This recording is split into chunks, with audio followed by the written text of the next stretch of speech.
Hi Charlie, welcome to the 94th day of my video polling experiment where I break down and analyze the LinkedIn poll that I posted last week and that closed this morning. Now last week's poll question wasn't necessarily based on anything that I saw in a newsletter or heard among my friends, just idle curiosity about how many people had done this particular thing. So last week's poll question was, have you ever purchased designer clothing?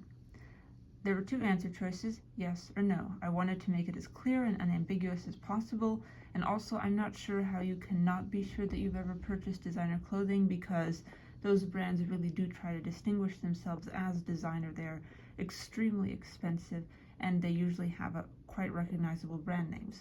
Much to my surprise, of the 67 people who voted on this poll, 39% of them had purchased designer clothing, while 61% of them had not purchased designer clothing.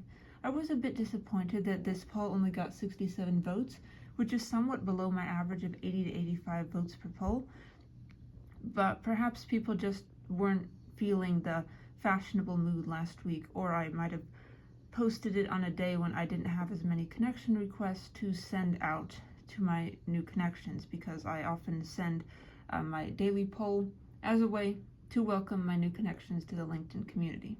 So anyway, onto some statistics about the luxury fashion industry. The luxury fashion industry earned $150.4 billion in annual revenue in 2024. This industry is expected to grow by 3.4% in 2025.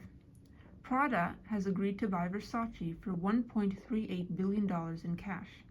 Capri bought Versace from its founders for $2 billion in 2018, so it looks like the value of Versace has declined significantly in the 7 years since this Capri purchase, but perhaps there will be another compensation form besides the cash. Prada was founded in 1913, so that brand is now 112 years old, which is quite surprising considering that Prada always tries to present itself as a very modern and forward-looking type of brand. And LVMH, the conglomerate that owns fashion brands Bulgari, Givenchy, Fenty, and Tiffany & Co., is worth 20 times more than Prada's worth. LVMH's stock fell 6.39% last Monday after missing analyst expectations.